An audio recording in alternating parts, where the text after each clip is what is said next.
So our makeup masterclass today is all about makeup trends that are outdated and out of style. Now, before you all start getting your torches lit, come into my house. Remember that makeup is a personal preference, so it doesn't matter if a technique is trendy or not. If you want to do that, you like that on your face, you do you. Because I feel like part of the makeup education I want to provide here is also to talk about new trends, new color stories, what's in, what's out. Without speaking on that anymore, let's get right into number one. The first makeup technique that is out of style is baking.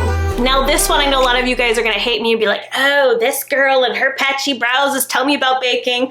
Again, if you do baking, totally understand. But the reason I'm saying that it's a bit outdated is because the trend right now is very soft finish foundation, very natural, very dewy. And when you tend to do baking, it adds a lot of dry powder to the face. It can look a little thick, a little cakey, especially in real life. And right now it's just very fresh, light, and natural. So what you can do instead of baking is to take a loose powder and a sponge. You're gonna dip it into the powder and apply it to your T-zone. So on the forehead, along the nose, and on the chin. You're going to put this powder down underneath your foundation. The reason for that is you want it to soak up all the oil and be a barrier between your skin and your foundation, helping it to last longer. When you put your foundation on top, it's going to get rid of that powdery effect. It's going to make it look a bit more dewy and natural because there's not a bunch of powder sitting on top. What you don't want to do is start baking and putting powder all alongside the chin. It's great for carving out a contour, but what I really suggest you guys do is use like a cream contour stick instead. And if you use a cream here instead of powder to kind of carve out under that cheekbone, it's gonna look more like skin versus a bunch of powder, if that makes sense. We don't need a bunch of powder around the sides of our face. We don't have a lot of oil glands in here. It's usually in the center of the face. So when you put powder here, it's automatically gonna look thick and cakey and too much. The second makeup technique that's out of style is overpowering highlighter. I know some of you are already looking at me like, this bitch. Give me a minute to explain. I love highlighter too, trust me. But the very strong streak of highlight that you can see from space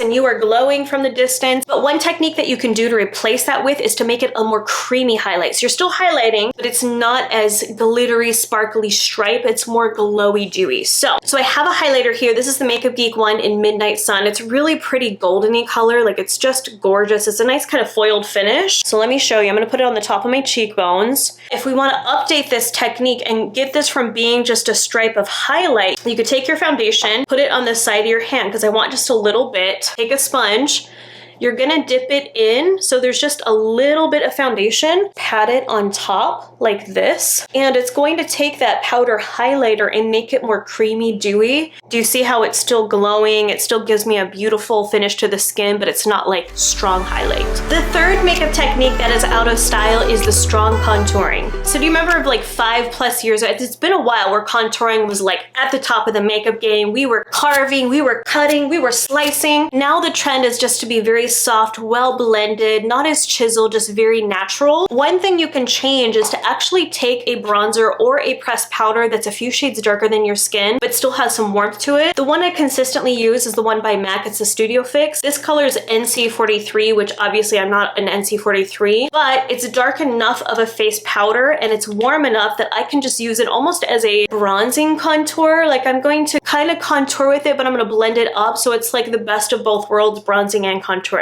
It's bronze touring. So I'm gonna take the Makeup Geek angled brush. I'm gonna take my powder. Obviously I like it because it's hitting pan. I've used this for quite a while. So what I've been doing to still help kind of carve out my cheekbones but not be so harsh and strong is I take a bit under the cheekbone here to give me some depth and dimension, but I'm going to bring it up on the cheekbones to now bronze with it as well. Do you see how that's adding a lot of warmth to my face? It's still giving a little dimension, but it's not strong and harsh, and it's warm, so it gives me that bronze natural look too.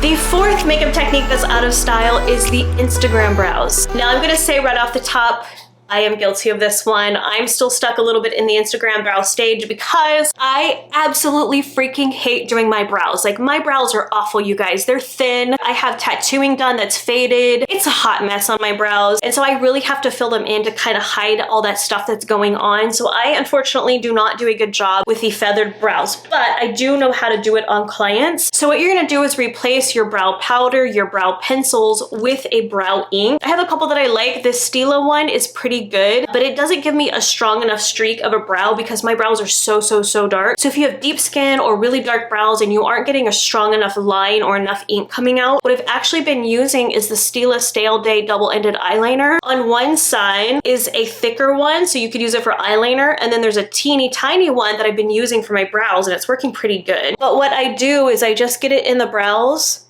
and kind of flick it up. It gives me those hair strokes, so it's not the strong Instagram brow, it's just kind of feathery and such. So try getting a brow ink, do some feathery strokes in there. There's lots of tutorials on YouTube that do a great job explaining that, but that's definitely a more modern technique.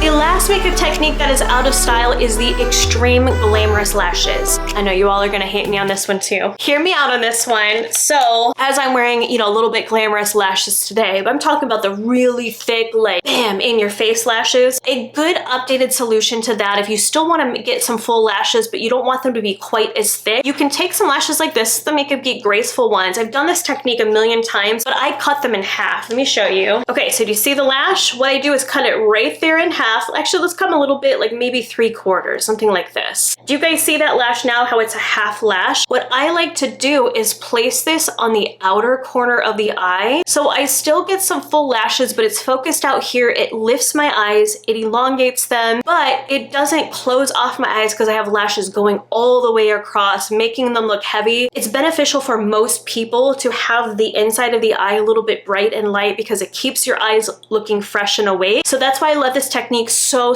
much, because I still get the lashes that I want, but it's not heavy all across the eye. And then the other option is to curl the lashes. I love this curler so much. I don't know what's happened in the last several years where everyone just kind of abandoned their lash curler. I feel like they're really coming back strong now because having that curl and lift to the lashes automatically makes them look so much thicker. And then put a really good couple coats of a great mascara to really thicken them up and get them to lift and be super dark. So I hope that gives you all some ideas, some modern techniques and trends to replace some of the older techniques that we've done for many years. Now, again, don't torch my house. If you do any of these, I'm not judging. I'm just saying here's some great ideas of some new techniques that we can try to get us out of our comfort zone, myself included. Let me know what makeup trends you want me to talk about, if you want seasonal ones, trending color stories, all of that. I would love to talk about new and fresh ideas on here. So let me know what that looks like for you guys. So thanks you all for watching and for all your support. Don't forget to subscribe to my channel if you like to see lots of makeup education on here. And I hope you're doing great, and I'll talk to you soon. Bye.